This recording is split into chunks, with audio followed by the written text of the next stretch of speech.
आज हम कक्षा 11वीं मनोविज्ञान पुस्तक से पाठ पहला मनोविज्ञान क्या है, इस पे चर्चा करेंगे। संभवतः आपसे आपके अध्यापक ने कक्षा में पूछा होगा कि अन्य विषयों को छोड़कर आपने मनोविज्ञान क्यों लिया? आप क्या सीखने की आशा करते हैं? यदि आपसे यह प्रश्न पूछा जाए तो आप क्या प्रतिक्रिया देंगे?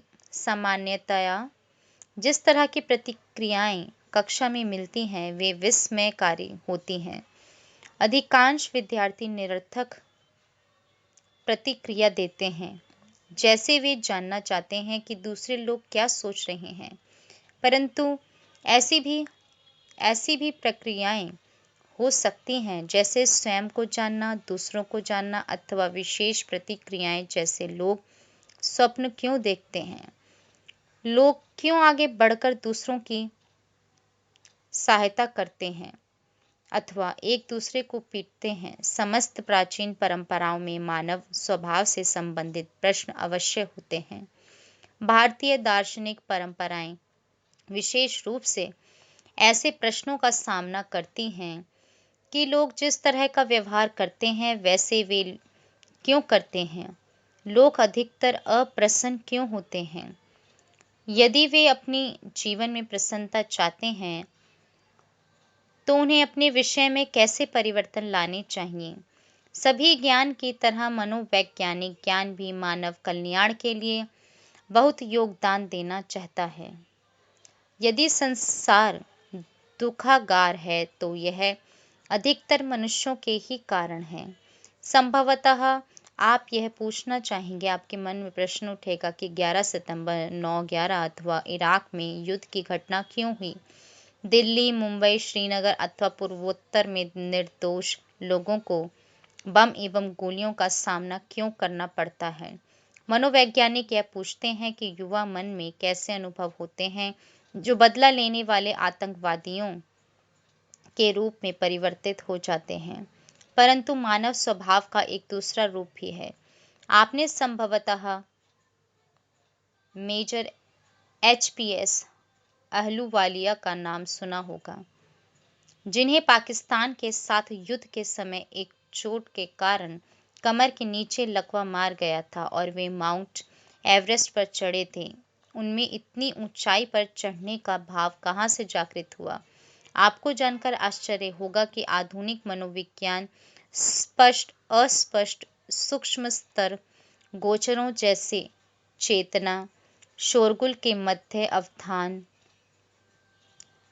पर ध्यान केंद्रित करने अथवा अपने पारंपरिक विरोधी से फुटबॉल के खेल में विजयी होने पर उस टीम के समर्थकों द्वारा व्यावसायिक प्रतिष्ठान को जलाने का प्रयास करने आदि बातों का भी अध्ययन करता है। मनोविज्ञान इस बात का दावा नहीं कर सकता कि वह ऐसे सभी जटिल प्रश्नों का उत्तर दे सकता है, परंतु इसने हमारी समझ को बढ़ाया है और इन गोचरों का अर्थ हम समझने लगे हैं। इस विशाखा की सबसे अधिक आकर्षित करने वाली बात यह है कि अन्य विज्ञानों के विपरीत मनोविज्ञान में आंतरिक एवं स्वयं मनुष्यों द्वारा अपने प्रेक्षण में समाहित मनोवैज्ञानिक प्रक्रियाओं का अध्ययन किया जाता है। मनोविज्ञान क्या है? ज्ञान की किसी भी विशाखा को परिभाषित करना कठिन होता है।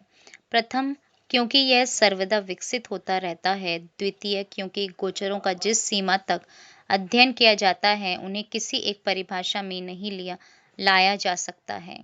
यह बात मनोविज्ञान के विषय में और अधिक सही है।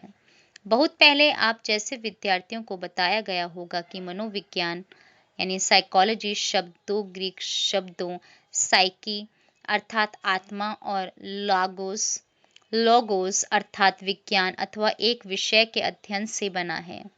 अतः मनोविज्ञान आत्मा अथवा मन का अध्ययन था, परंतु तब से इसका केंद्रीय बिंदु बहुत अधिक बदल चुका है तथा यह अपने को एक वैज्ञानिक विद्या शाखा के रूप में स्थापित कर चुका है जो मानव अनुभव एवं व्यवहार में निहित प्रक्रियाओं की विवेचना करता है। इसमें जिन तथ्यों का अध्ययन किया जाता है उनका कार्य क्षेत्र कई स्तरों तक फैला है, जैसे व्यक्ति व्यक्तिक द्विजन, दो व्यक्ति समूह तथा संगठनात्मक। इनमें से कुछ का वर्णन हमने पहले भी किया है। इनके जैविक तथा सामाजिक आधार भी होते हैं, इसलिए स्वभावतः इनके अध्ययन की विधियां अलग-अलग होती हैं, क्योंकि वे उस तथ्य पर निर्भर करती हैं जिसका अध्ययन करना है। किसी भी विद्या शाखा की परिभाषा इस बात पर निर्भर करती है कि वह किन बातों का तथा कैसे उनका अध्ययन करती है। वास्तव में वह कैसे अथवा किन विधियों का उपयोग करती है। इसी बात को ध्यान रखते हुए औपचारिक रूप से मनोविज्ञान को मानसिक प्रक्रियाओं, अनुभवों एवं विभिन्न संदर्भों में व्यवहारों का अध्ययन करने वाले विज्ञान के रूप में परिभाषित किया जाता है। ऐसा करने के लिए मनोविज्ञान जैविक तथा सामाजिक विज्ञानों की विधियों का उपयोग व्यवस्थित ढंग से प्रदत्त प्राप्त करने के लिए करता है।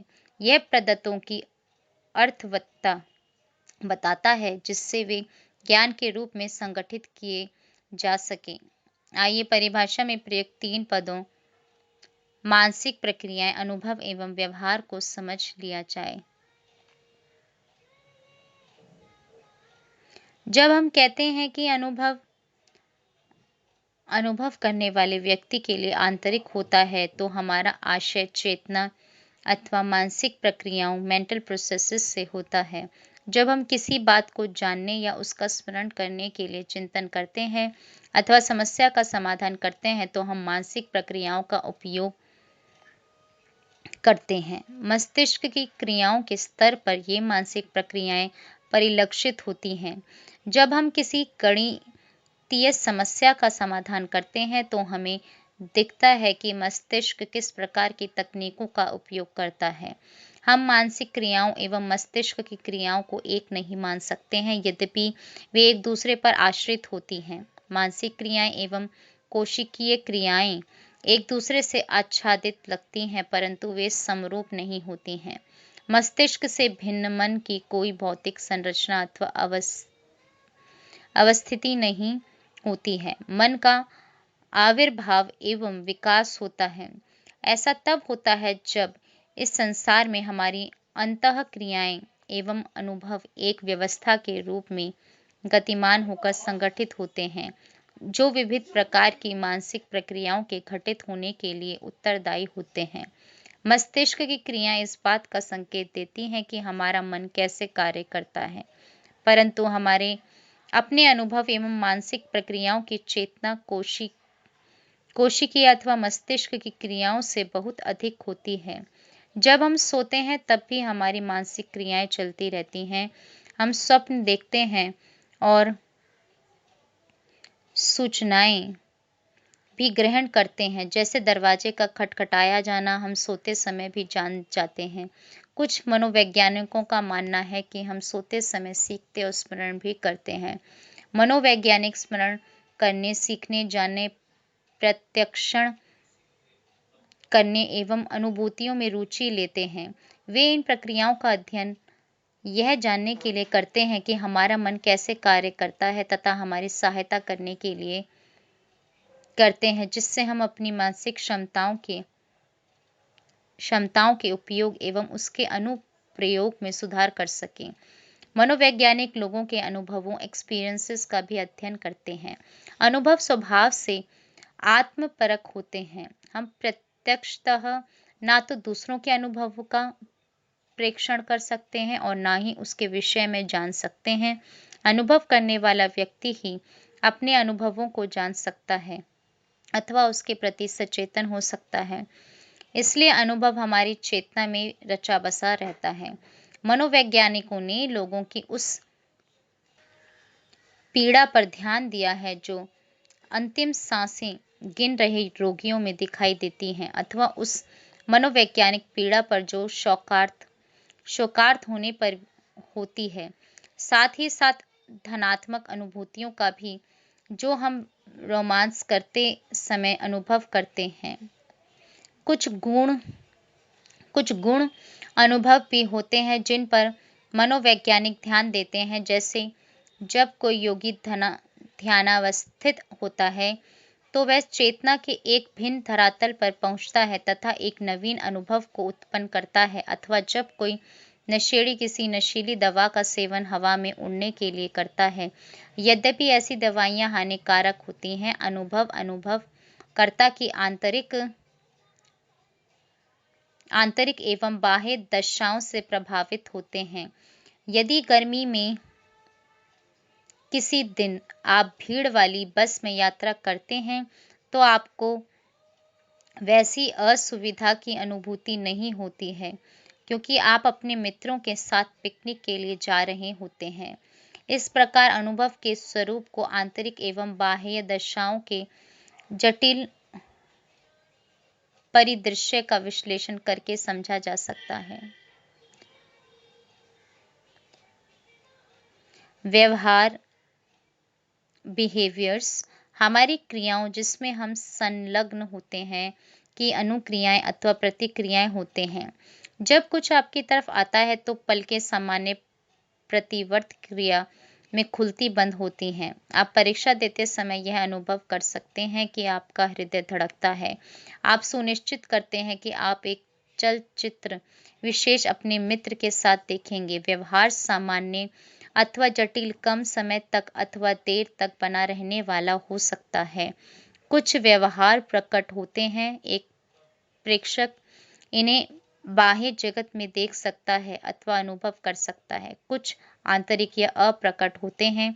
शतरंज का खेल खेलते समय जब आप कठिन परिस्थिति में पड़ते हैं तो आपको अपने हाथ की मांसपेशियां फड़कने जैसी लगती होंगी कि एक खास चाल चल सकें।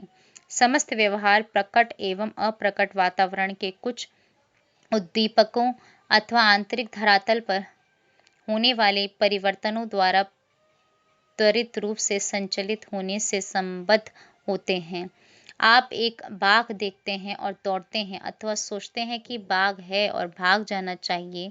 कुछ मनोवैज्ञानिक व्यवहार के उद्दीपक एस एवं अनुक्रिया आर स्टिमुलस रिस्पॉन्स की मध्य साहचर्य के रूप में अध्ययन करते हैं। उद्दीपक एवं अनुक्रिया दोनों ही आंतरिक अथवा बाह्य हो सकते हैं। मनोविज्ञान एक विद्या शाखा के रूप में, जैसा कि हमने ऊपर पढ़ा है, मनोविज्ञान व्यवहार, अनुभव एवं मानसिक प्रक्रियाओं का अध्ययन करता है। वह यह समझने का प्रयास करता है कि मन कैसे कार्य करता है एवं विभिन्न मानसिक क्रियाएं विविध व्यवहारों के रूप में कैसे उत्पन्न होती हैं। जब हम लोगों को अनाड़ी अथवा सामान्य रूप में देखते हैं तो हमारे अपने विचार बिंदु अथवा जगत को समझने के हमारे अपने तरीके उनके व्यवहारों एवं अनुभवों की हमारी व्याख्या को प्रभावित करते हैं। मनोवैज्ञानिक व्यवहार एवं अनुभव की व्याख्या से ऐसी अभिन्नतियों को अनेक तरीकों से कम करने का प्रयास करते हैं। कुछ मनोवैज्ञानिक अपने विश्लेषण को वैज्ञानिक एवं वस्तुनिष्ठ बनाकर ऐसा करते हैं। अन्य लोग व्यवहार की व्याख्या उसके अनुभवकर्ता की दृष्टि से करते हैं, क्योंकि वे मानते हैं कि व्यक्ति परकता मानव अनुभव का महत्वपूर्ण अंग है। भारतीय परंपरा में आत्म परावर्तन एवं सचेतन अनुभव का विश्लेषण मनोवैज्ञानिक समझ का एक महत्वपूर्ण स्रोत माना जाता है। कई पाश्चात्य मनोवैज्ञानिक भी आत्म परावर्तन, सेल्फ रिफ्लेक्शन एवं आत्मज्ञान की भूमिका को मानव व्यवहार एवं अनुभव को समझने के लिए महत्वपूर्ण मानने लगे हैं और अब इन पर बल देने लगे हैं। व्यवहार, मानसिक प्रक्रियाओं एवं अनुभव के अध्ययन में मतांतर के बाद भी वे इनको व्यवस्थित एवं सत्यापन करने योग्य शैली में समझने एवं व्याख्या करने का प्रयास करते हैं। मनोविज्ञान, जो यद्यपि एक बहुत पुरानी ज्ञान विद्या शाखा है, फिर भी यह एक आधुनिक विज्ञान है, क्योंकि 1879 में ही लिप्सिक, जर्मनी में इसकी प्रथम प्रयोगशाला की स्थापना हुई थी। तथापि मनोविज्ञान किस प्रकार का विज्ञान है, यह अभी भी बहस का विषय है, विशेष रूप से उन रूपों पर जो वर्तमान समय में उभरे हैं। मनोविज्ञान को सामान्यतया सामाजिक विज्ञान की श्रेणी में रखा जाता है, लेकिन आपको आश्चर्य नहीं होना चाहिए कि अन्य देशों में ही नहीं बल्कि भारत में भी स्नातक एवं स्नातकोत्तर स्तर पर यह विज्ञान संकाय के अंतर्गत ही एक पाठ्य विषय है। विद्यार्थी विश्वविद्यालयों में स्नातक विज्ञान एवं स्नातकोत्तर विज्ञान की उपाधियां प्राप्त करने जाते हैं।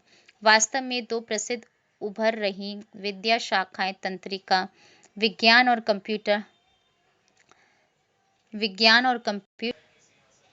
विज्ञान बहुत कुछ मनोविज्ञान से लगातार उभर लेती हैं।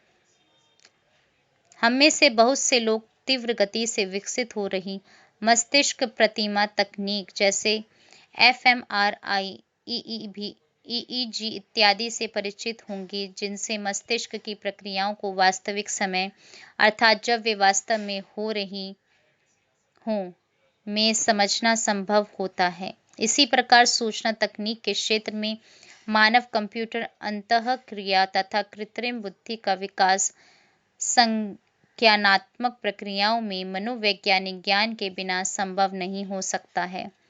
इसलिए एक विद्या शाखा के रूप में मनोविज्ञान की दो समानांतर धाराएं हैं। पहली, जो अनेक मनोवैज्ञानिक एवं सामाजिक तथ्यों के अध्ययन में भौतिक एवं जैविक विज्ञान की विधियों का उपयोग करती हैं, एवं दूसरी, जो उनके अध्ययन में सामाजिक और सांस्कृतिक विज्ञान की विधियों का उपयोग करती हैं। ये धाराएं कभी कभी एक दूसरे में मिलकर भी अपने अलग अलग मार्गों से जाती हैं। पहली दशा में मनोविज्ञान अपने को मानव व्यवहार की व्याख्या के लिए अधिकतर जैविक सिद्धांतों पर निर्भर रहने वाली विद्या शाखा मानता है। इसकी मान्यता है कि समस्त व्यवहार परक गोचरों के कारण होते हैं, जिनकी खोज नियंत्रित दशा में व्यवस्थित रूप से प्रदत्त संग्रह करके की जा सकती है। यहाँ अनुसंधानकर्ता का लक्ष्य कारण प्रभाव संबंध को जानना होता है, जिससे व्यवहार परक गोचरों का पूर्व कथन किया जा सके तथा आवश्यकता पड़ने पर व्यवहार को नियंत्रित भी किया जा सके।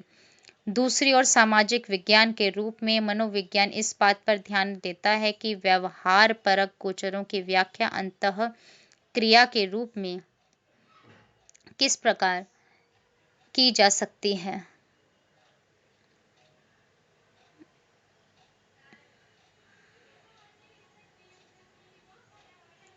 यहाँ अंतः क्रिया व्यक्ति एवं उसके सामाजिक सांस्कृतिक संदर्भों में घटित होती है, जिसका कि वह एक हिस्सा होता है। प्रत्येक व्यवहार परक गोचर के कई कारण हो सकते हैं। आइए इन दोनों धाराओं की अलग अलग व्याख्या करते हैं। मनोविज्ञान एक प्राकृतिक विज्ञान के रूप में। पूर्व में बताया गया है कि मनोविज्ञान की जड़ें दर्शन शास्त्र में होती हैं। हालांकि आधुनिक मनोविज्ञान का विकास मनोवैज्ञानिक गोचरों के अध्ययन में वैज्ञानिक विधियों के अनुप्रयोग के कारण हुआ है। विज्ञान वस्तुनिष्ठता पर सर्वाधिक बल देता है, जो एक संप्रत्यय की परिभाषा एवं वह कैसे मापा जा सकता है के विषय में सहमति बनने पर प्राप्त की जा सकती है। डेस्कार्टिस से प्रभावित तथा बाद में भौतिकी में हुए विकास के मनोविज्ञान में परिकल्पनात्मक निगमनात्मक प्रतिरूप का अनुसरण हुआ। इस प्रतिरूप के अनुसार यदि आपके पास किसी गोचर की व्याख्या हेतु सिद्धांत उपलब्ध है तो वैज्ञानिक उन्नति हो सकती है। उदाहरण के लिए भौतिकविदों के पास महाविस्फोट सिद्धांत है, जो विश्व निर्माण समष्टि निर्माण के होने की व्याख्या करता है। सिद्धांत और कुछ नहीं है बल्कि कुछ कथन होते हैं जो यह बतलाते हैं कि कतिपय जटिल गोचरों की व्याख्या कतिपय प्रतिज्ञापित प्रतिज्ञप्तियों जो एक दूसरे से संबंधित होती हैं की सहायता से किस प्रकार की जा सकती है। एक सिद्धांत पर आधारित वैज्ञानिक निगमन अथवा एक परिकल्पना का प्रस्ताव करता है जो एक काल्पनिक व्याख्या प्रदान करता है कि कोई निश्चित गोचर कैसे घटित होता है। उसके बाद परिकल्पना का परीक्षण किया जाता है और संग्रहित प्रदत्तों के आधार पर उसे सही अथवा गलत सिद्ध किया जाता है। यदि संग्रहित प्रदत्त परिकल्पना द्वारा बताए गए तथ्य के विपरीत दिशा की सूचना देते हैं तो सिद्धांत की पुनर्समीक्षा की जाती है। उपर्युक्त उपागम के उपयोग द्वारा मनोवैज्ञानिकों ने अधिगम, स्मृति, अवधान, प्रत्यक्षण, अभिप्रेरणा एवं संवेग आदि के सिद्धांतों को विकसित किया है तथा सार्थक प्रगति की है। आज तक मनोविज्ञान के अधिकांश अनुसंधान इस उपागम का उपयोग करते हैं। इसके अतिरिक्त मनोवैज्ञानिक विकासात्मक उपागम से भी बहुत प्रभावित हुए हैं जो जैविक विज्ञानों में प्रबल है। इस उपागम का उपयोग लगाव तथा आक्रोश जैसे विविध मनोवैज्ञानिक गोचरों की व्याख्या में भी किया गया है। मनोविज्ञान एक सामाजिक विज्ञान के रूप में हमने पहले ऊपर चर्चा की है कि मनोविज्ञान की पहचान एक सामाजिक विज्ञान के रूप में अधिक है क्योंकि यह मानव व्यवहार का उसके सामाजिक सांस्कृतिक संदर्भों में अध्ययन करता है। मानव मात्र अपने सामाजिक सांस्कृतिक संदर्भों से ही प्रभावित नहीं होते हैं बल्कि वे उनका निर्माण भी करते हैं। मनोविज्ञान एक सामाजिक विज्ञान की विद्या शाखा के रूप में मनुष्यों को सामाजिक प्राणी के रूप में देखता है। रंजीता एवं शबनम की निम्न कहानी देखते हैं। रंजीता एवं शबनम एक ही कक्षा में थी। यद्यपि वे एक ही कक्षा में थी और एक दूसरे से परिचित थी, फिर भी उनका जीवन काफी भिन्न था। रंजीता किसान परिवार से थी। उसके दादा दादी, माता पिता एवं बड़े भाई अपने खेतों में काम करते थे। वे गांव के अपने घर में एक साथ रहते थे। रंजीता एक अच्छी खिलाड़ी थी तथा लंबी दौड़ में अपने विद्यालय में सर्वोत्तम थी। उसे लोगों से मिलना तथा मित्र बनाना पसंद था। उसके विपरीत शबनम उसी गांव में अपनी मां के साथ रहती थी। उसके पिता पास के एक कस्बे के कार्यालय में काम करते थे और छुट्टियों में घर आते थे। शबनम एक अच्छी कलाकार थी और घर पर रहना तथा अपने छोटे भाई का ध्यान रखना उसे पसंद था। वह शर्मीली थी तथा लोगों से मिलने जुलने से बचती थी। विगत वर्ष बहुत वर्षा हुई तथा पास की नदी में आई बाढ़ गांव में आ गई। निचले हिस्से में बने बहुत से घरों में पानी भर गया था। गांव वालों ने एक साथ मिलकर जो लोग दुखी थे उन्हें आश्रय दिया था। शबनम के घर में भी बाढ़ आई थी तथा वह अपनी मां एवं भाई के साथ रंजीता के घर रहने आई थी। रंजीता परिवार की सहायता करने तथा उन्हें सुख की अनुभूति कराने में प्रसन्न थी। जब बाढ़ कम हुई तो रंजीता की मां एवं दादी ने शबनम की मां का घर बसाने में सहायता की थी। दोनों परिवार एक दूसरे के बहुत निकट हो गए। रंजीता एवं शबनम भी एक दूसरे की घनिष्ठ मित्र हो गई थी। रंजीता एवं शबनम के इस उदाहरण में दोनों बिल्कुल भिन्न व्यक्ति हैं। जटिल सामाजिक एवं सांस्कृतिक दशाओं में दोनों भिन्न परिवारों में पली बड़ी हैं। आप उनके स्वभाव, अनुभव एवं मानसिक प्रक्रियाओं में उनके सामाजिक एवं भौतिक वातावरण के साथ संबंध में कुछ नियमितता देख सकते हैं, परंतु उसी के साथ उनके व्यवहारों एवं अनुभवों में अंतर भी है, जिसका पूर्व कथन ज्ञात मनोवैज्ञानिक सिद्धांतों से बहुत कठिन होगा। यहाँ यह समझा जा सकता है कि क्यों और कैसे समुदायों में लोग एक दूसरे की कठिनाई के समय सहायता करते हैं तथा त्याग करते हैं, जैसा कि रंजीता एवं शबनम के उदाहरण में देखने को मिला। परंतु उनकी स्थिति में भी सभी ग्रामीणों ने समान रूप से सहायता नहीं की थी तथा ऐसी समान स्थिति में सभी समुदाय इतना आगे नहीं आते हैं। वास्तव में कभी कभी उसका उल्टा ही सही होता है। लोग समान परिस्थितियों में असामाजिक हो जाते हैं तथा विपदा में लूटने तथा शोषण करने में संलग्न हो जाते हैं। इससे स्पष्ट होता है कि मनोविज्ञान मानव व्यवहार एवं अनुभव का उनके समाज तथा संस्कृति के संदर्भों में अध्ययन करता है। अतः मनोविज्ञान एक सामाजिक विज्ञान है जो व्यक्तियों एवं समुदायों पर उनके सामाजिक, सांस्कृतिक एवं भौतिक वातावरण के संदर्भ में ध्यान केंद्रित करता है। मन एवं व्यवहार की समझ। आपको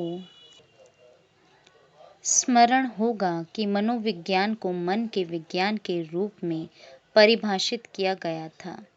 कई दशकों तक मनोविज्ञान में मन को अछूत माना गया था, क्योंकि यह पूर्ण व्यवहार परक शब्दावली में न ही परिभाषित हो पाया था, न ही इसकी स्थिति ज्ञात हो पाई थी। यदि मन शब्द का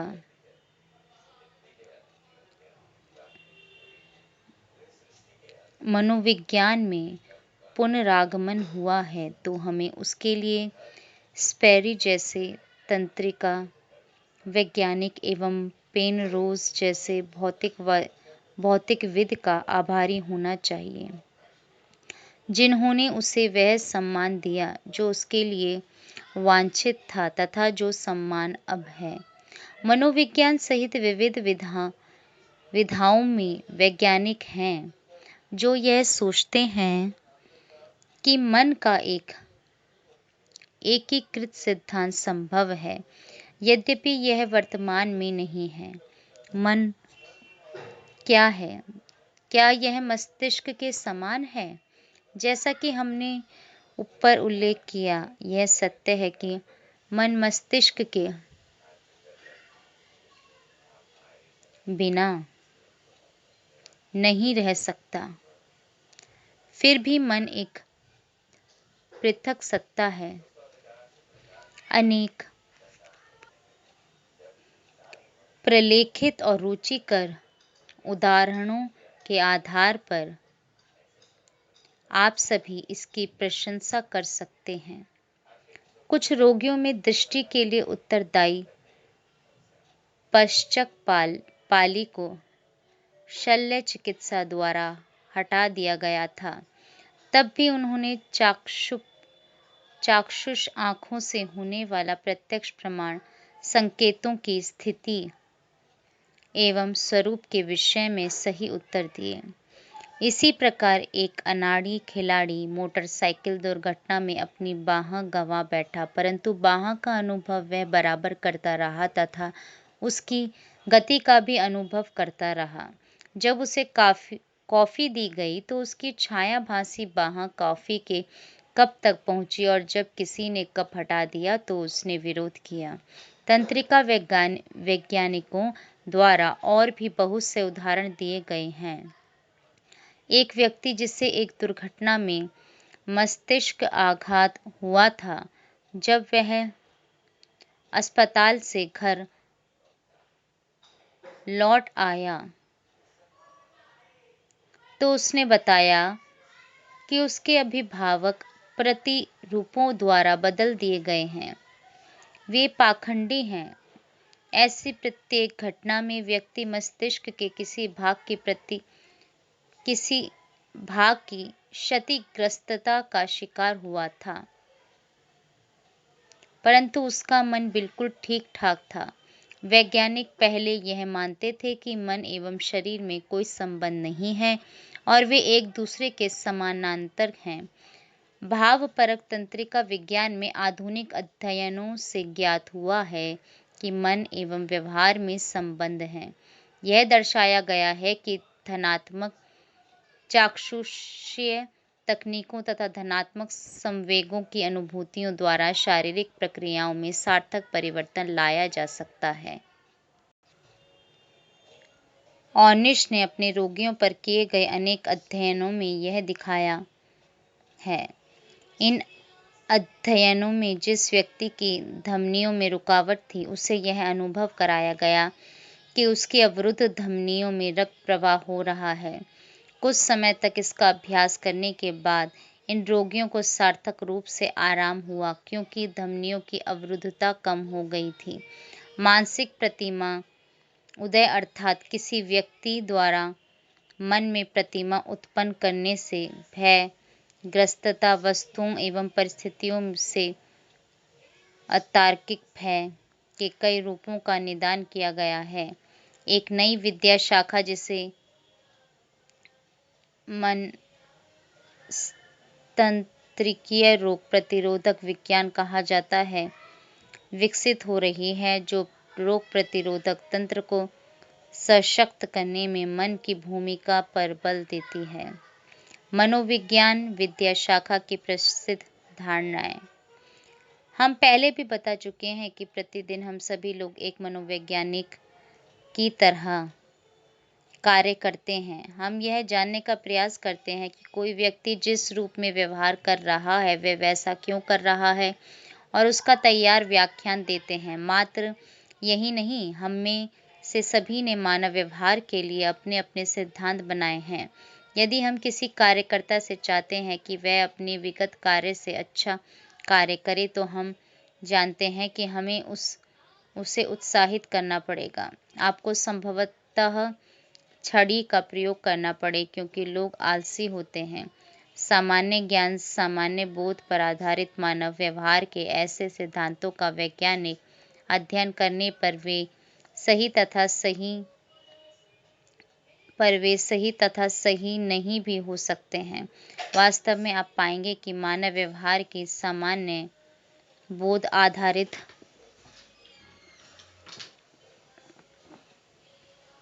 पर आधारित मानव व्यवहार के ऐसे सिद्धांतों का वैज्ञानिक अध्ययन करने पर वे सही तथा सही नहीं भी हो सकते हैं।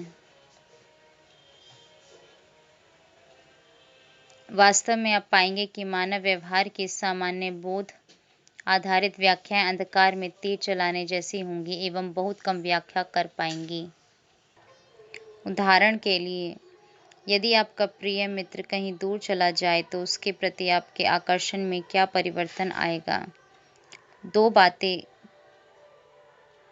कही जाती हैं जो आप अपने उत्तर के रूप में देख सकते हैं।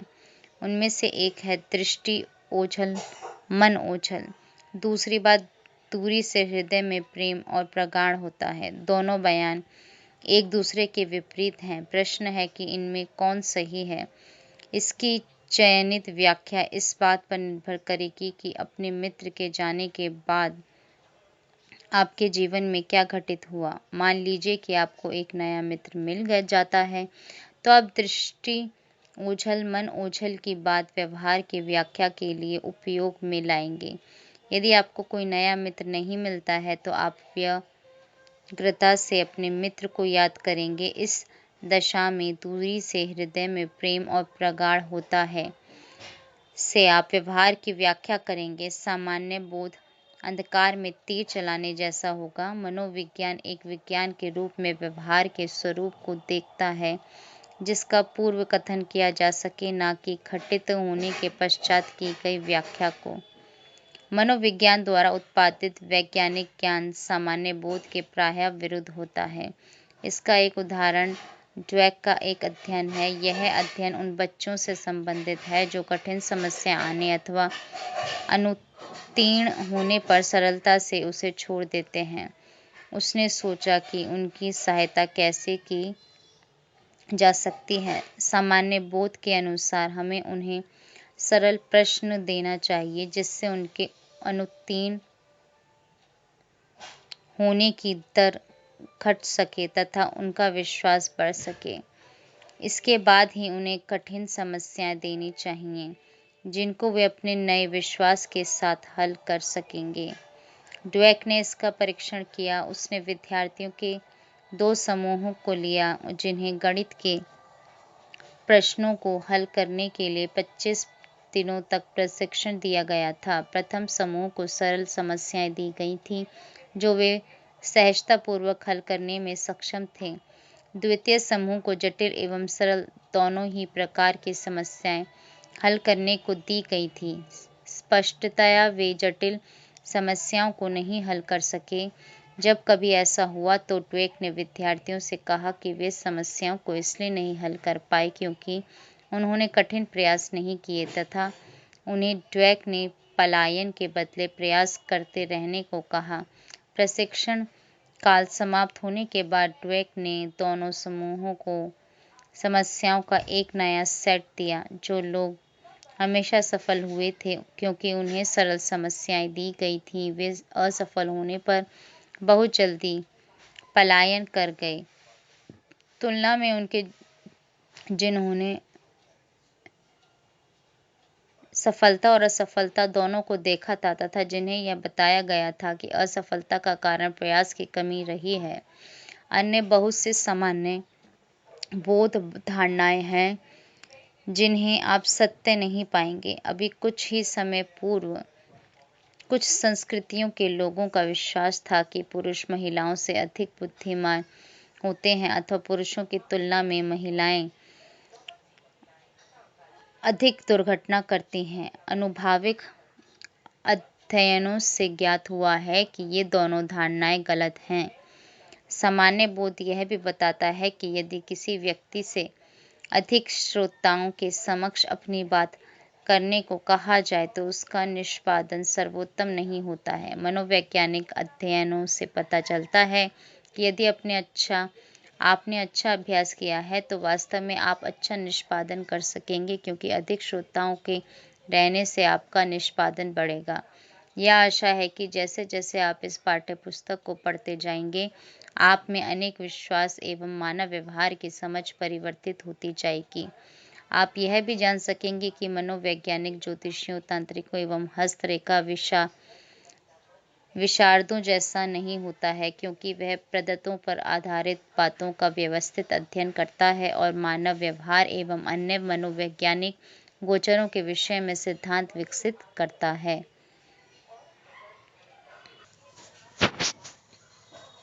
मनोविज्ञान का विकास। आधुनिक विद्या शाखा के रूप में मनोविज्ञान,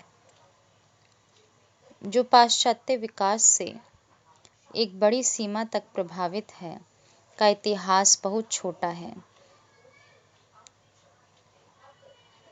इसका उद्भव मनोवैज्ञानिक सार्थकता के प्रश्नों से संबद्ध प्राचीन दर्शन शास्त्र से हुआ है।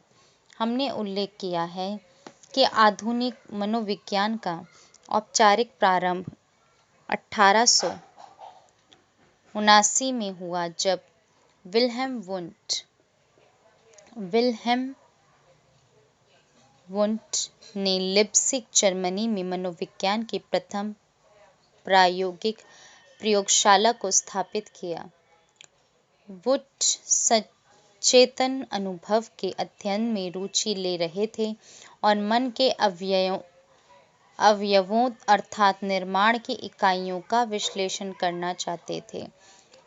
वुंट के समय में मनोवैज्ञानिक अंतर्निरीक्षण द्वारा मन की संरचना का विश्लेषण कर रहे थे, इसलिए उन्हें संरचनावादी कहा गया।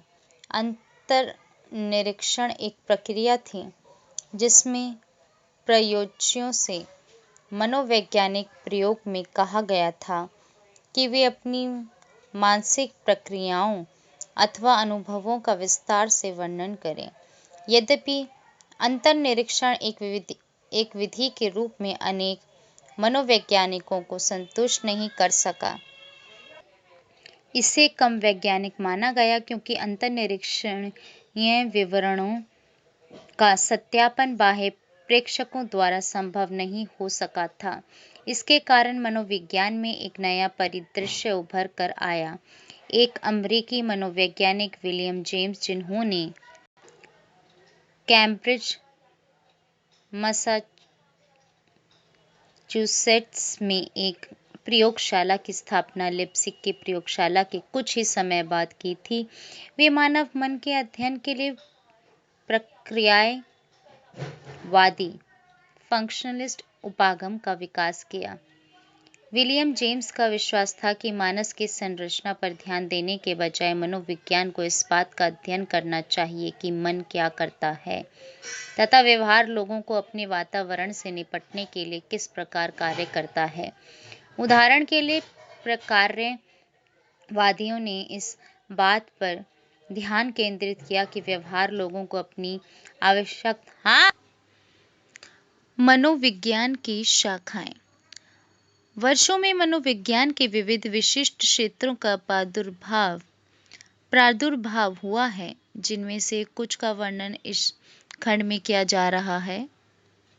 पहला, संज्ञानात्मक मनोविज्ञान अर्जन, संग्रह, प्रहसन तथा सूचनाओं के रूपांतरण में जो वातावरण से प्राप्त होती हैं उनके उपयोग तथा संप्रेषण के साथ मानसिक प्रक्रियाओं की खोज करता है। प्रमुख संज्ञानात्मक प्रक्रियाएं अवधान, प्रत्यक्षण, स्मृति, तर्कना, समस्या समाधान, निर्णयन एवं भाषा है। आप इन विषयों को इसमें समझेंगे। इन प्रक्रियाओं के अध्ययन के लिए मनोवैज्ञानिक प्रयोगशालाओं में प्रयोग करते हैं। इनमें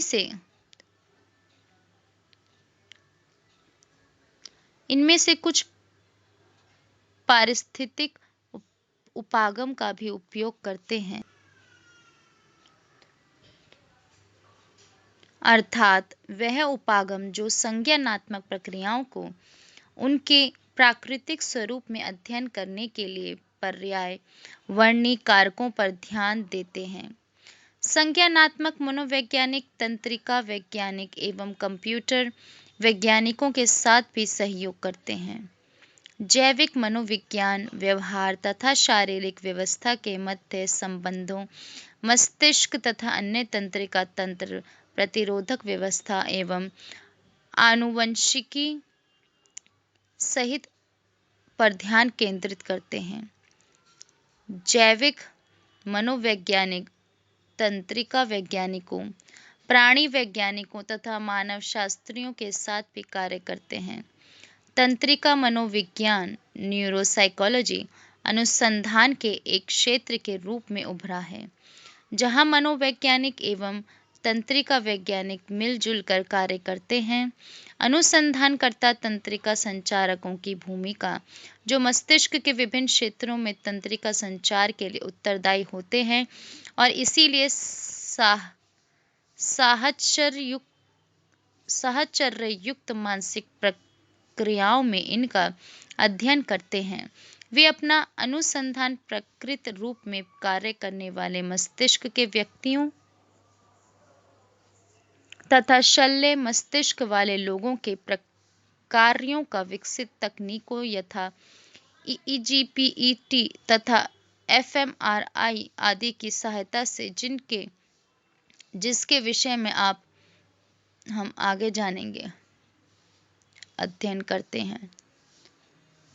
विकासात्मक मनोविज्ञान गर्भधारण से लेकर वृद्धावस्था तक के जीवन विस्तार के विभिन्न आयु एवं अवस्थाओं में होने वाले भौतिक, सामाजिक एवं मनोवैज्ञानिक परिवर्तनों का अध्ययन करता है। विकासात्मक मनोवैज्ञानिकों का प्राथमिक लक्ष्य यह जानना होता है कि जो हम हैं वह कैसे हुए। बहुत वर्षों तक बच्चों एवं किशोरों के विकास पर ध्यान केंद्रित था, यद्यपि आजकल वयस्कों एवं काल प्रभावन के विषय में विकासात्मक मनोवैज्ञानिक बहुत अधिक रुचि ले रहे हैं। वे जैविक, सामाजिक, सांस्कृतिक तथा पर्यावरणीय कारकों, जो मनोवैज्ञानिक विशेषताओं तथा बुद्धि, संज्ञान, संवेग, मिजाज, नैतिकता एवं सामाजिक संबंधों को प्रभावित करते हैं, पर अधिक ध्यान केंद्रित करते हैं।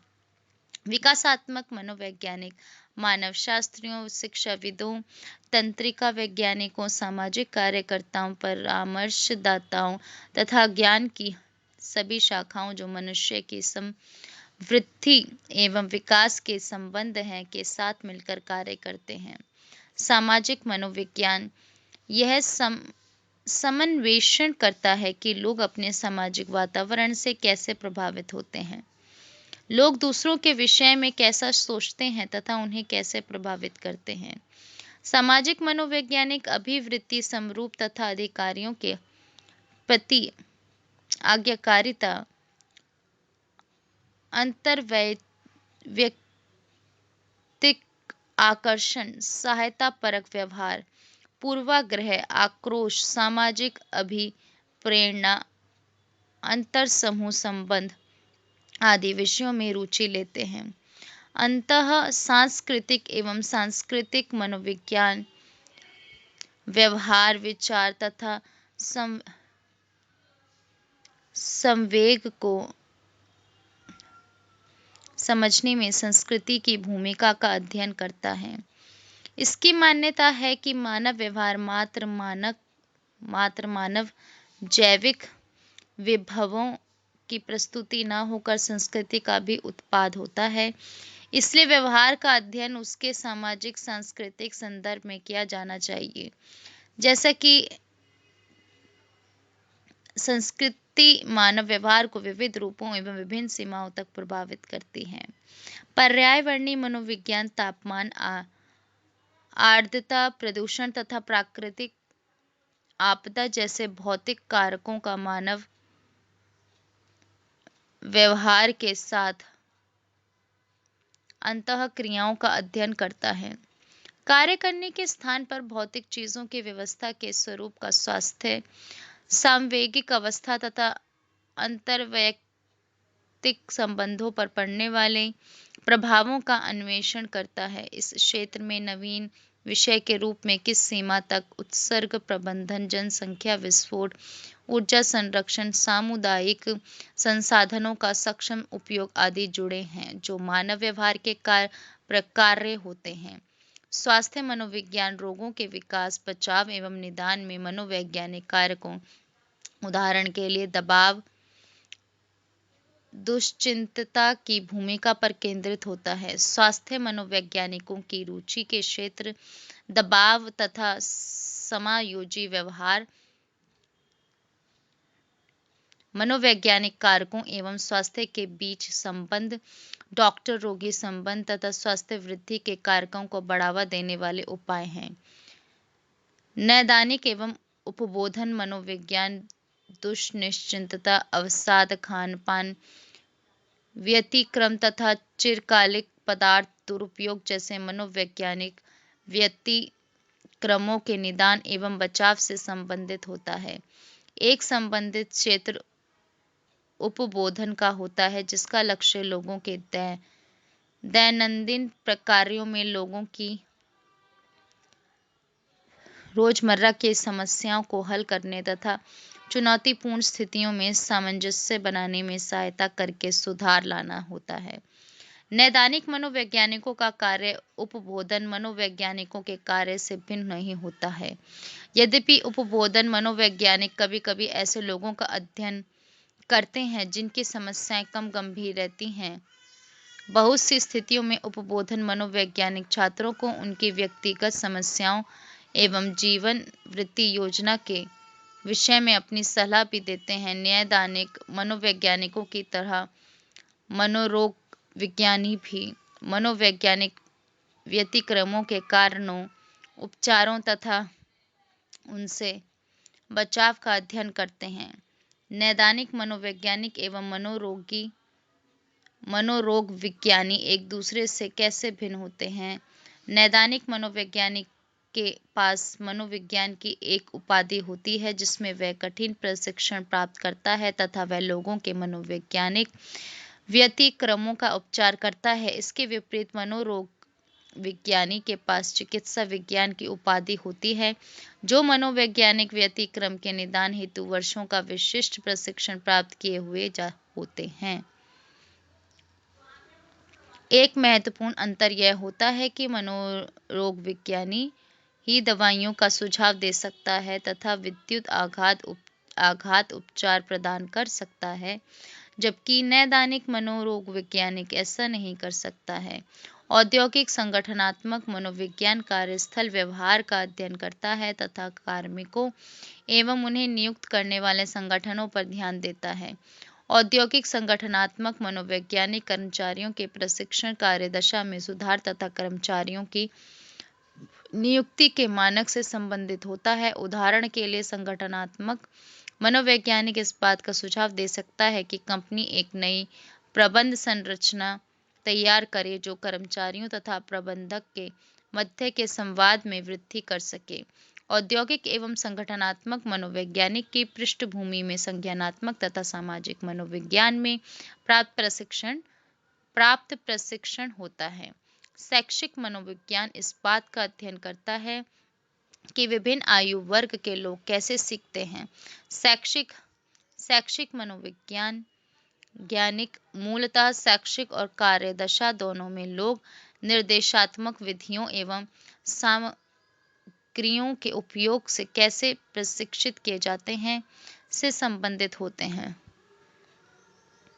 वे शिक्षा, उपबोधन और अधिगम की समस्याओं के लिए सार्थक पक्षों के अनुसंधानों से भी संबंधित होते हैं। एक संबंधित क्षेत्र विद्यालय मनोविज्ञान, स्कूल साइकोलॉजी बच्चों के बौद्धिक, सामाजिक एवं सांवेगिक विकास के कार्यक्रमों को तैयार करने में ध्यान देता है, जिसमें विशेष आवश्यकता वाले बच्चे भी सम्मिलित होते हैं।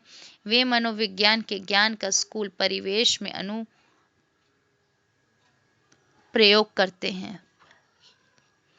क्रीड़ा मनोविज्ञान क्रीड़ा निष्पादन का अभिप्रेरणा स्तर बढ़ाकर मनोवैज्ञानिक सिद्धांतों द्वारा सुधार लाने का प्रयास करता है। क्रीड़ा मनोविज्ञान तुलनात्मक रीति से नया क्षेत्र है, परंतु विश्व स्तर पर स्वीकृति पा रहा है। मनोविज्ञान की अन्य उद्भूत शाखाएं मनोविज्ञान के अनुसंधान एवं अनुप्रयोग में अंतर्विषयक ध्यान के कारण अन्य अनेक क्षेत्र उत्पन्न हुए हैं, जैसे वैमानिकी मनोविज्ञान, अंतरिक्ष मनोविज्ञान, सैन्य मनोविज्ञान, न्यायालयिक मनोविज्ञान, ग्रामीण मनोविज्ञान, अभियांत्रिकी मनोविज्ञान, प्रबंधकीय मनोविज्ञान, सामुदायिक मनोविज्ञान, महिला मनोविज्ञान तथा राजनैतिक मनोविज्ञान कुछ उदाहरण हैं। अनुसंधान एवं अनुप्रयोग के कथ्य। पिछले अनुभाग में हमने मनोविज्ञान की विविध शाखाओं के विषय में जानकारी प्राप्त की। अब यदि आपसे एक सरल प्रश्न पूछा जाए कि मनोवैज्ञानिक क्या करते हैं, तो आपका चिर परिचित उत्तर होगा कि वे विविध परिवेशों में कार्य करते समय बहुत सी क्रियाएं करते हैं। यदि आप उनके कार्यों का विश्लेषण करने का प्रयास करें तो आप पाएंगे कि वे मूलतः दो प्रकार के कार्यों में संलग्न रहते हैं, एक मनोविज्ञान में अनुसंधान तथा दूसरा मनोविज्ञान के अनुप्रयोग। मनोविज्ञान के अनुसंधान एवं अनुप्रयोग को दिशा प्रदान करने वाले कथ्य यानी थीम्स क्या होते हैं? ऐसे बहुत से कथ्य हैं, हम उनमें से कुछ पर संकेंद्रण करेंगे। कथ्य 1, अन्य विज्ञानों की भांति मनोविज्ञान व्यवहार एवं मानसिक प्रक्रियाओं के सिद्धांतों का विकास करने का प्रयास करता है। अनुसंधान में मुख्य बात व्यवहार एवं मानसिक घटनाओं तथा प्रक्रियाओं की समझ एवं व्याख्या की होती है। मनोवैज्ञानिक जो अनुसंधान करना चाहते हैं, अन्य वैज्ञानिकों की तरह ही कार्य करते हैं। उन्हों की भांति वे निष्कर्ष निकालते हैं जो प्रदत्तों द्वारा समर्थित होता है। वे प्रयोगों की अभिकल्पना करते हैं तथा उनको संपादित करते हैं अथवा बृहत्तर आयाम के मनोवैज्ञानिक गोचरों का नियंत्रित दशा में अध्ययन करते हैं। इसका उद्देश्य व्यवहार एवं मानसिक प्रक्रियाओं के सामान्य सिद्धांतों का विकास करना होता है।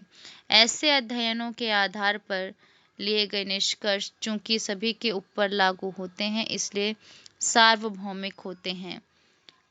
प्रायोगिक, तुलनात्मक, शरीर क्रिया विकासात्मक, सामाजिक विभेद एवं अपसामान्य मनोविज्ञान आदि क्षेत्रों को प्राथमिक मनोविज्ञान का क्षेत्र कहा जाता है।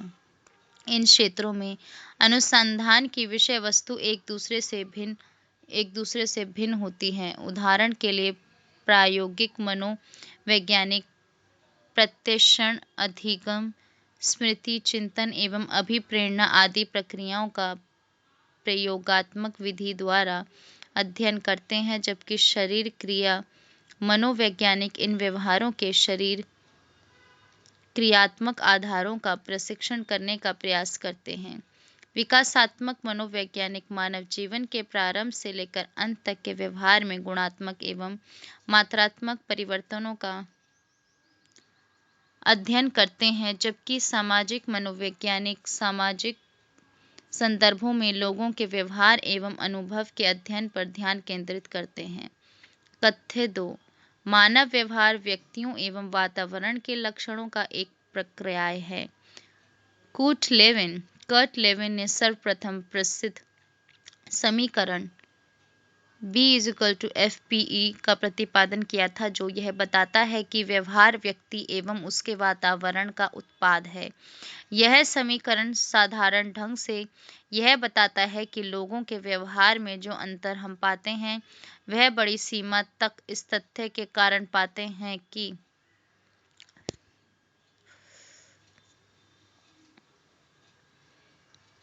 लोग अपने गुणों के कारण एक दूसरे से भिन्न होते हैं, और ऐसा उनके आनुवंशिक निधि तथा विविध अनुभवों एवं इसी प्रकार उनके अपने वातावरण द्वारा हो पाता है। यहाँ वातावरण का संप्रत्ययन जिस रूप में उसका प्रत्यक्षण होता है, उसी रूप में अथवा जिस रूप में वह व्यक्ति के लिए अर्थवान होता है, उस रूप में किया जाता है। मनोवैज्ञानिकों ने बहुत पहले यह कहा था कि कोई भी दो व्यक्ति एक समान नहीं होते हैं।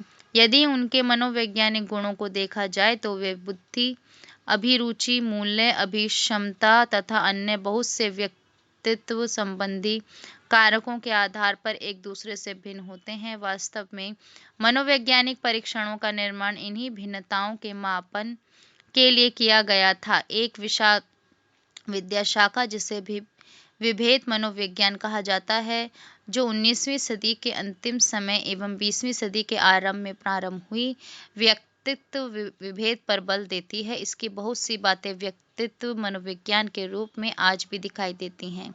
मनोवैज्ञानिक विश्वास करते हैं कि यद्यपि मूल मनोवैज्ञानिक प्रक्रियाएं सार्वभौमिक होती हैं, तब भी वे वैयक्तिक गुणों के प्रति संवेदनशील होती हैं। वैयक्तिक विभेद के अतिरिक्त मनोवैज्ञानिक यह भी विश्वास करते हैं कि पर्यावरणीय कारकों के कारण भी व्यवहार में भिन्नता दिखाई देती है। मनोवैज्ञानिकों ने यह विचारधारा मानव शास्त्रियों, विकासवादी सिद्धांतकारों तथा जीव वैज्ञानिकों से ग्रहण की है। मनोवैज्ञानिक विविध मनोवैज्ञानिक गोचरों की व्याख्या व्यक्ति वातावरण की अंतःक्रियाओं के आधार पर करता है। यद्यपि ऐसा कर पाना कठिन होता है, तथापि मनोवैज्ञानिक मानव व्यवहार की व्याख्या करते समय आनुवंशिकता एवं वातावरण के सापेक्ष महत्व की जानकारी करते हैं। तथ्य 3, मानव व्यवहार उत्पन्न किया जाता है। अधिकांश मनोवैज्ञानिक यह मानते हैं कि समस्त मानव व्यवहारों की व्याख्या वातावरण के बाहर की स्थिति तथा आंतरिक प्राणी के लिए कारणों के आधार पर की जा सकती है। कारण परक व्याख्याएं समस्त विज्ञानों की केंद्रीयता है, क्योंकि बिना उनको समझे कोई भी पूर्व कथन संभव नहीं होगा। यद्यपि मनोवैज्ञानिक व्यवहार के कारणों की तरफ भागते हैं, परंतु वे यह भी जानते हैं कि मात्र रेखीय व्याख्याएं जैसे X के कारण Y हमेशा सही नहीं होता है। व्यवहार का कोई एक ही कारण नहीं होता है। मानव व्यवहार के बहुत से कारण होते हैं। इसलिए मनोवैज्ञानिक कारण परक प्रतिरूपों को खोजते हैं, जहां अन्योन्याश्रित परिवर्तियों के सेट द्वारा व्यवहार की व्याख्या की जा सके। जब यह कहा जाता है कि व्यवहार के कई कारण होते हैं, तो उसका अर्थ होता है कि व्यवहार के किसी एक ही कारण का सुनिर्देशन कर पाना कठिन होता है, क्योंकि संभव है कि उसका स्वयं कोई परिवर्त्य कारण हो, जिसका पुनः कोई अन्य कारण हो सकता है। कथ्य 4 मानव व्यवहार की समझ संस्कृति निर्मित होती है। यह कथ्य अभी हाल ही में सामने आया है। कुछ मनोवैज्ञानिक यह मानते हैं कि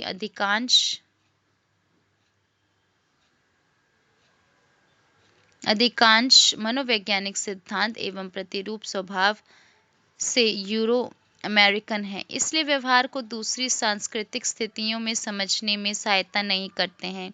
यूरो अमेरिकन उपागम, जिसे सार्वभौम स्वरूप में प्रचारित किया गया है, एशिया, अफ्रीका एवं लैटिन अमेरिका के वैज्ञानिक उसकी आलोचना करते हैं। इसी प्रकार की आलोचना नारी अधिकारवादियों द्वारा की जाती है और उनका तर्क है कि मनोविज्ञान मात्र पुरुष पक्षों की वकालत करता है तथा स्त्रियों के पक्षों की अनदेखी करता है। वे द्वंद्वात्मक उपागम की पक्षधरता करते हैं, जिसमें स्त्रियों एवं पुरुषों दोनों के पक्षों को समाहित करते हुए मानव व्यवहार को समझा जाता है। कथ्य 5 मनोवैज्ञानिक सिद्धांतों के अनुप्रयोग द्वारा मानव व्यवहार को नियंत्रित एवं परिवर्तित किया जा सकता है। कतिपय भौतिक अथवा मनोवैज्ञानिक घटनाओं के विषय में वैज्ञानिक क्यों यह सोचते हैं कि उन्हें कैसे नियंत्रित किया जा सकता है। वे ऐसा इसलिए सोचते हैं क्योंकि उनकी इच्छा ऐसी तकनीकों अथवा विधियों को विकसित करने की होती है जिससे मानव व्यवहार में गुणात्मक सुधार लाया जा सके। जब मनोवैज्ञानिक अपने द्वारा अर्जित ज्ञान का उपयोग करना चाहते हैं तो भी वे वैसा ही सोचते हैं। इसके लिए आवश्यक होता है कि जीवन के विविध धरातलों पर लोग जिन कठिनाइयों अथवा विपरीत परिस्थितियों का अनुभव करते हैं उन्हें दूर किया जाए। परिणाम स्वरूप मनोवैज्ञानिक आवश्यकता वाले लोगों के जीवन में हस्तक्षेप करते हैं।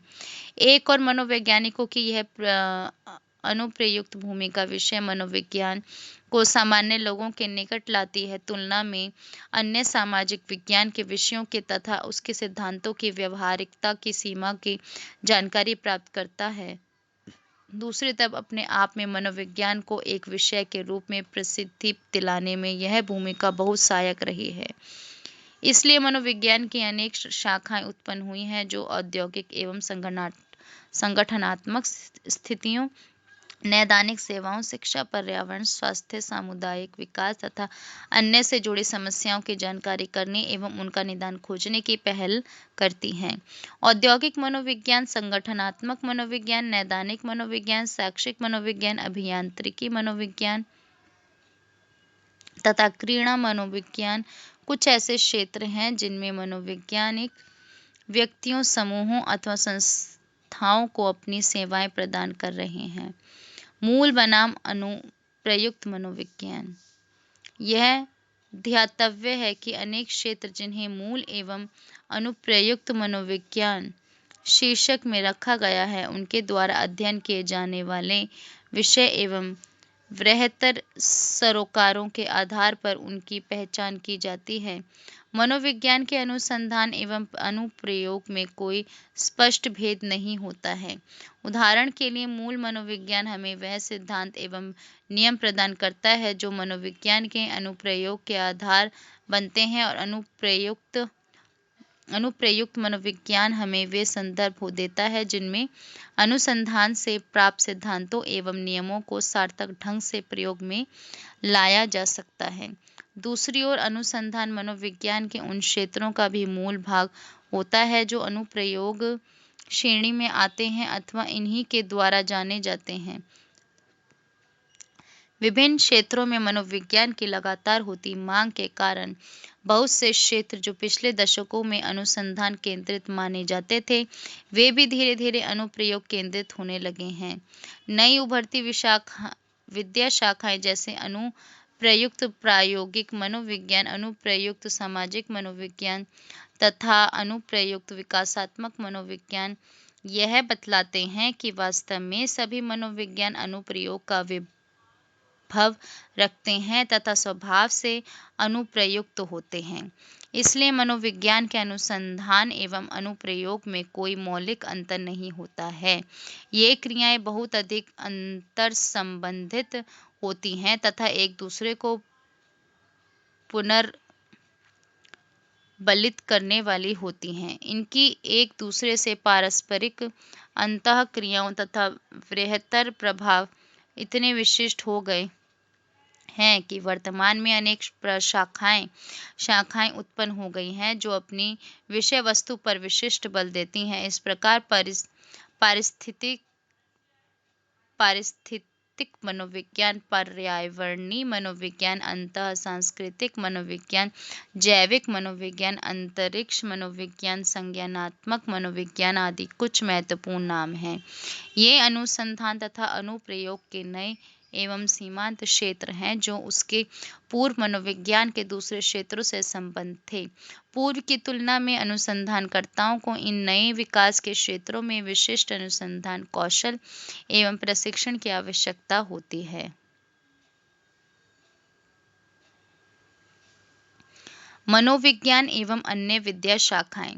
कोई भी विद्या शाखा जो लोगों का अध्ययन करती है वह निश्चित रूप से मनोविज्ञान के ज्ञान की सार्थकता को मानेगी। इसी प्रकार मनोविज्ञान भी मानव व्यवहार को समझने में अन्य विद्या शाखाओं की सार्थकता को स्वीकारते हैं। इसी रुझान के कारण मनोविज्ञान में अंतर्विषयक उपागम का उदय हुआ। अनुसंधानकर्ताओं एवं विज्ञान, सामाजिक विज्ञान एवं मानविकी में विद्वानों ने एक विद्या शाखा के रूप में मनोविज्ञान की सार्थकता के अनुभव किए। मस्तिष्क एवं व्यवहार का अध्ययन करने में मनोविज्ञान अपने ज्ञान को तंत्रिका विज्ञान,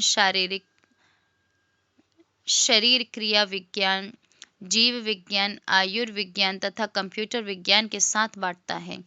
एक सामाजिक सांस्कृतिक के संदर्भ में मानव व्यवहार को समझने के लिए उसका अर्थ समृद्धि तथा विकास मनोविज्ञान अपने ज्ञान को मानव विज्ञान, समाज शास्त्र, समाज कार्य विज्ञान, राजनीति विज्ञान एवं अर्थशास्त्र के साथ भी मिलकर बांटता है।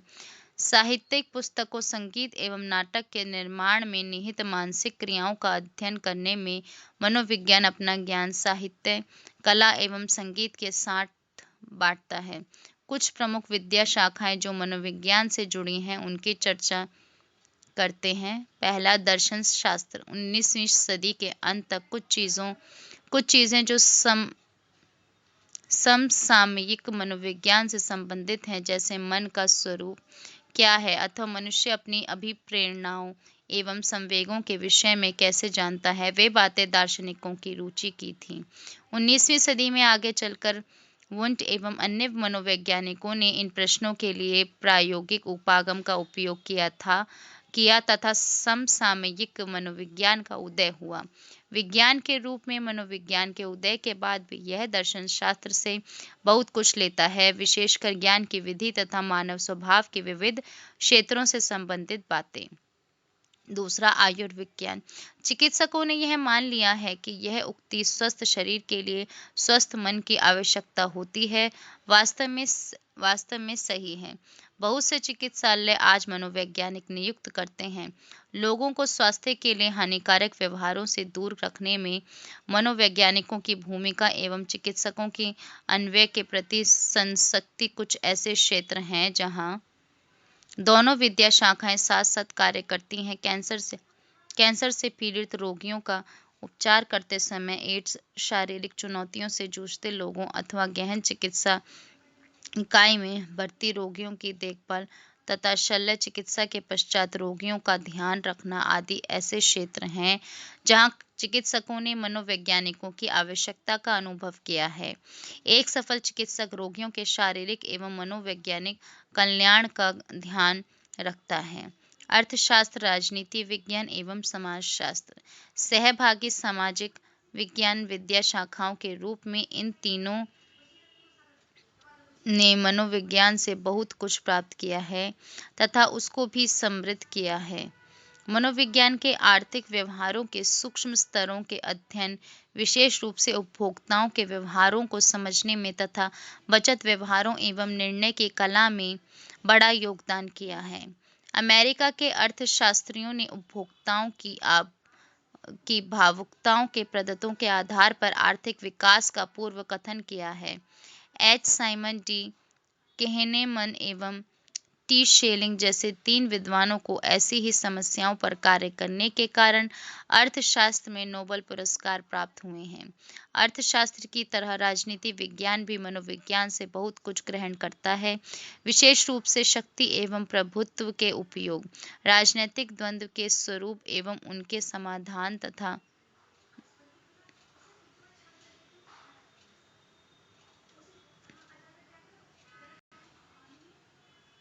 मतदान आचरण को समझने में। मनोविज्ञान एवं समाजशास्त्र एक दूसरे के साथ मिलकर विभिन्न सामाजिक सांस्कृतिक संदर्भों में व्यक्तियों के व्यवहारों को समझने एवं उनकी व्याख्या को व्यक्त करते हैं। समाजीकरण सामूहिक एवं संग्रहपरक व्यवहारों तथा अंतः समूह द्वंद्वों से संबंधित बातें इन दोनों विद्या शाखाओं से जुड़ी होती हैं। कंप्यूटर विज्ञान प्रारंभ से ही कंप्यूटर मानव स्वभाव का अनुभव करने का प्रयास करता रहा है। कंप्यूटर की संरचना उसकी संगठित स्मृति, सूचनाओं के क्रमवार एवं साथ साथ प्रक्रमण आदि में ये बातें देखी जा सकती हैं। कंप्यूटर वैज्ञानिक तथा इंजीनियर केवल बुद्धिमान कंप्यूटर का निर्माण नहीं कर रहे हैं, बल्कि ऐसी मशीनों को बना रहे हैं जो संवेद एवं अनुभूति को भी जान सके। इन दोनों विद्या शाखाओं में हो रहे विकास संज्ञानात्मक विज्ञान के क्षेत्र में सार्थक योगदान कर रहे हैं। विधि एवं अपराध शास्त्र एक कुशल अधिवक्ता तथा अपराध शास्त्री को मनोविज्ञान के ज्ञान की जानकारी ऐसे प्रश्नों, कोई गवाह एक दुर्घटना, गली की लड़ाई अथवा हत्या जैसी घटना को कैसे याद तक रखता है। न्यायालय में गवाही देते समय वह इन तथ्यों का कितनी सत्यता के साथ उल्लेख करता है। जूरी के निर्णयों को कौन से कारक प्रभावित करते हैं। झूठ एवं पश्चाताप के क्या विश्वसनीय लक्षण हैं। किन कारकों के आधार पर किसी अभियुक्त को उसके कार्यों के लिए उत्तरदायी माना जाए। किसी आपराधिक कार्यों के लिए दंड की किस सीमा को उपयुक्त माना जाए का उत्तर देने के लिए आवश्यक होती है। मनोवैज्ञानिक ऐसे प्रश्नों का उत्तर देते हैं। आजकल बहुत से मनोवैज्ञानिक ऐसी बातों पर अनुसंधान कार्य कर रहे हैं जिसके उत्तर देश में भावी विधि व्यवस्था की बड़ी सहायता करेंगे।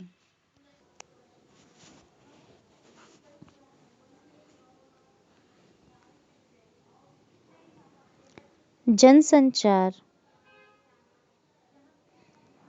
प्रिंट एवं इलेक्ट्रॉनिक संचार साधन हमारे जीवन में बहुत ही वृहत स्तर पर प्रवेश कर चुके हैं।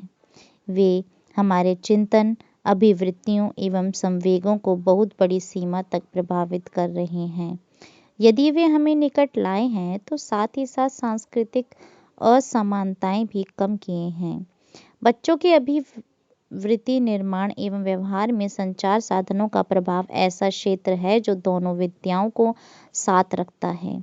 मनोविज्ञान संचार को अच्छा एवं प्रभावी बनाने के लिए आवश्यक युक्तियों के निर्माण में सहायता करता है। समाचार कहानियों को लिखते समय पत्रकारों को पाठकों की रुचियों का ध्यान रखना चाहिए। चूंकि अधिकांश कहानियां मानवीय घटनाओं से संबंधित होती हैं, अतः उनके अभिप्रेरकों एवं संवेगों का ज्ञान आवश्यक होता है। यदि कहानी मनोवैज्ञानिक ज्ञान एवं अंतर्दृष्टि पर आधारित होती है तो वह अंदर तक छू जाती है।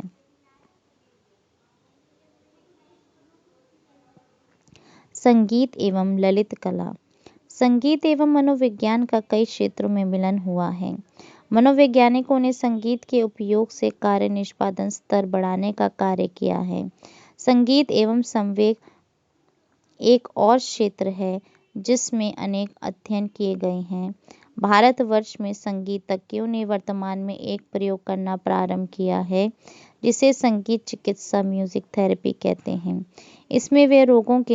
इसमें वे रागों के माध्यम से कतिपय शारीरिक व्याधियों का निदान करना प्रारंभ करते हैं। संगीत चिकित्सा की क्षमता का सिद्ध होना शेष है। वास्तुकला एवं अभियांत्रिकी।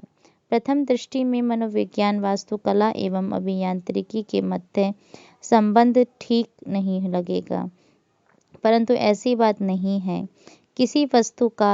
किसी वास्तुकार से पूछिए, वह अपने ग्राहकों को अपने अभिकल्प एवं सौंदर्य शास्त्रीय विवेचना से भौतिक एवं मानसिक संतुष्टि प्रदान कर देगा।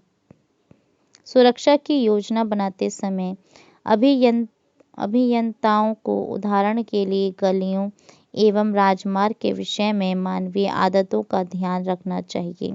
यांत्रिक तकनीकों एवं सजावटों की अभिकल्पना में मनोवैज्ञानिक ज्ञान बहुत सहायता करता है। संक्षेप में, मानवीय प्रकारों से संबंधित ज्ञान के विविध क्षेत्रों के चौराहे पर मनोविज्ञान खड़ा मिलता है। कार्यरत मनोवैज्ञानिक। आजकल मनोवैज्ञानिक ऐसी अनेक स्थितियों में कार्य करते हैं जहां वे मनोवैज्ञानिक सिद्धांतों की सहायता से लोगों को अपने जीवन की समस्याओं का दक्षतापूर्वक सामना करने के लिए भिज्ञ बनाते हैं एवं प्रशिक्षण प्रदान करते हैं। इन्हें हम प्रायः मानव सेवा क्षेत्र कहते हैं।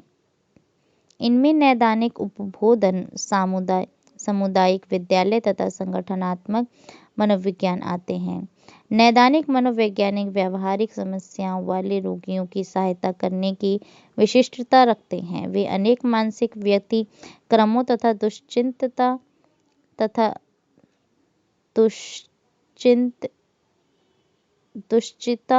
भय या कार्यस्थल के दबावों के लिए चिकित्सा प्रदान करते हैं।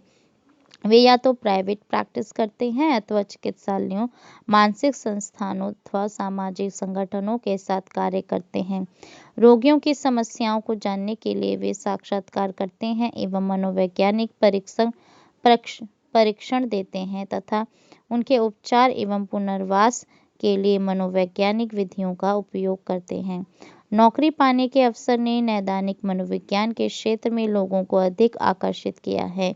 उपबोधन मनोवैज्ञानिक अभिप्रेरणात्मक एवं संवेगात्मक समस्याओं वाले व्यक्तियों के लिए कार्य करते हैं।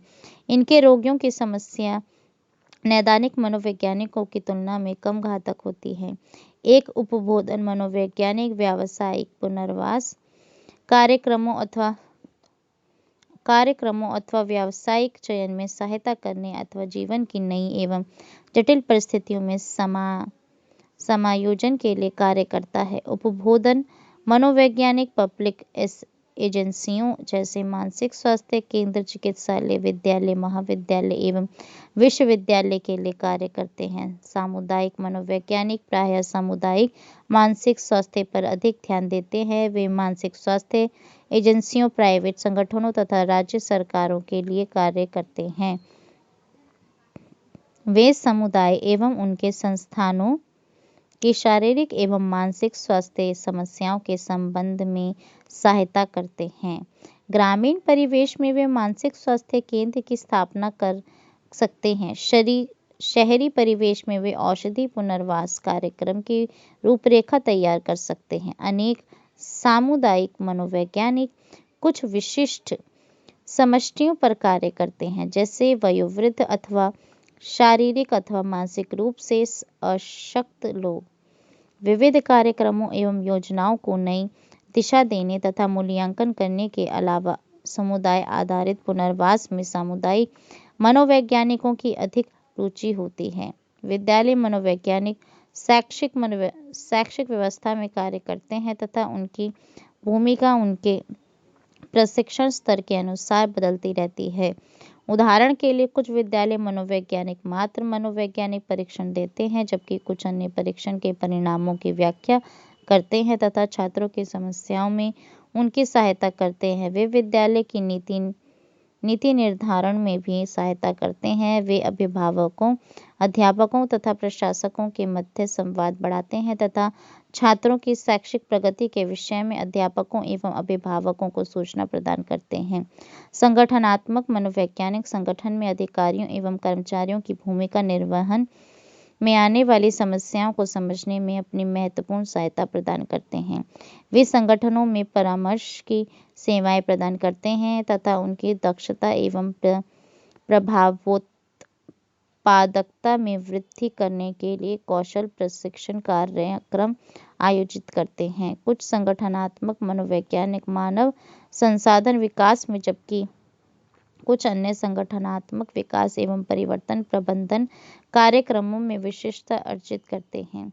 दैनंदिन जीवन में मनोविज्ञान।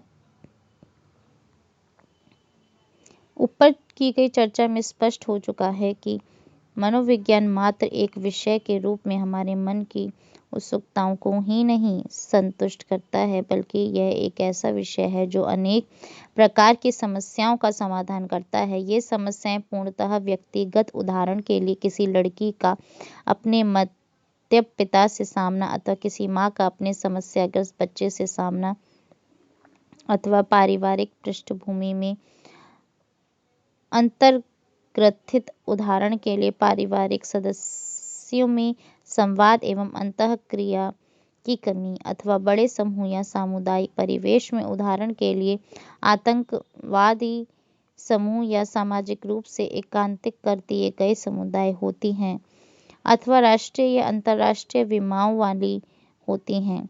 शिक्षा, स्वास्थ्य, पर्यावरण, सामाजिक न्याय, महिला विकास, अंतर समूह संबंध आदि समस्याएं बड़ी होती हैं। इन समस्याओं के समाधान राजनैतिक, आर्थिक एवं सामाजिक सुधार तथा वैयक्तिक स्तर पर हस्तक्षेप आदि से परिवर्तन लाकर किए जाते हैं। इनमें से अधिकांश समस्याएं मनोवैज्ञानिक होती हैं तथा उनका उदय हमारे अस्वस्थ चिंतन, लोगों तथा स्व के प्रति ऋणात्मक अभिवृत्ति तथा व्यवहार की अवांछित शैली के कारण होता है। इन समस्याओं का मनोवैज्ञानिक विश्लेषण इन समस्याओं को गहराई से समझने तथा उनके प्रभावी समाधान को खोजने में सहायता करता है। जीवन की समस्याओं के निदान में मनोविज्ञान के विभव को अधिक से अधिक महत्व दिया जा रहा है। इस संबंध में संचार साधनों की भूमिका महत्वपूर्ण है। बच्चों, किशोरों, वयस्कों तथा वयोधिक लोगों की समस्याओं के संबंध में दूरदर्शन पर एवं मनोचिकित्सकों द्वारा दी जाने वाली सलाह आप देखते होंगे। आप उन्हें सामाजिक परिवर्तन तथा विकास, जनसंख्या, गरीबी, अंतः वैयक्तिक एवं अंतः सामूहिक हिंसा तथा पर्यावरणीय गिरावट से संबंधित केंद्रीय सामाजिक समस्याओं का विश्लेषण करते हुए भी देखते होंगे। बहुत से मनोवैज्ञानिक लोगों के गुणात्मक रूप से अच्छे जीवन के लिए हस्तक्षेपी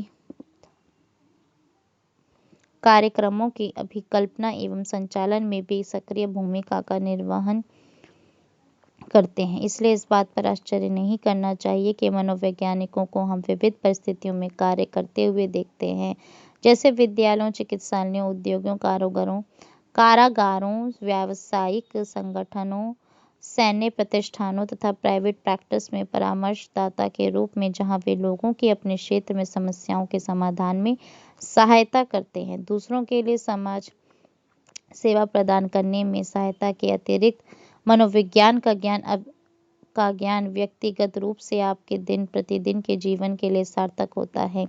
मनोविज्ञान के सिद्धांत एवं विधियां जो आप इस पाठ्यक्रम में देख चुके हैं, उसका उपयोग दूसरों के परिप्रेक्ष्य में स्वयं के विश्लेषण एवं समझने के लिए उपयोग में लाया जाना चाहिए। ऐसा नहीं है कि हम अपने विषय में सोचते नहीं हैं, परंतु प्रायः हम लोगों में कुछ लोग अपने विषय में बहुत ऊंचा सोचते हैं तथा कोई विचार सूचना जो हमारे विषय में अपने मत का विरोध करती है, उसे हम नकार देते हैं, क्योंकि हम रक्षात्मक व्यवहार में लग जाते हैं। कुछ अन्य दशाओं में लोग ऐसी आदतें सीख लेते हैं जो उन्हें स्वयं नीचे ले जाती हैं। दोनों ही दशाएं हमें आगे नहीं बढ़ने देती हैं।